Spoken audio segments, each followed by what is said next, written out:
Soo dhowow walaal, waxaan kuu haynaa war farxad leh. Ma ku dhib qabtaa finanka ama nabarrada wejiga ka soo baxa iyo dufanka badan ee wejiga? Hadday jawaabta haa tahay, ha ka welwelin. Waxaan kuu haynaa kareem burcad ah oo dabiici ah.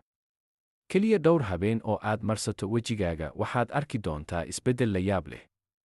Kareemkan wuxuu ka kooban yahay maaddooyin dabiici ah oo nafaqo siinaya wejigaaga isla markaana la dagaalamaya jeermiska. Wuxuu sidoo kale yarayn doonaa dufanka ama qoyaanka badan ee wejiga isaga oo aan wejigaaga ka dhigayn qalayl. Waxaad dareemi doontaa wejigaaga oo liisho ah, aan lahayn wax nabaro ah ama finan ah. Waxaan kuu ballan qaadaynaa inaad ka heli doontaa natiijada. Si aad u tijaabiso, ka dalbo kareemkan la yaabka leh nambarka shaashada kaaga muuqda. Aad ayaad u mahadsan tahay.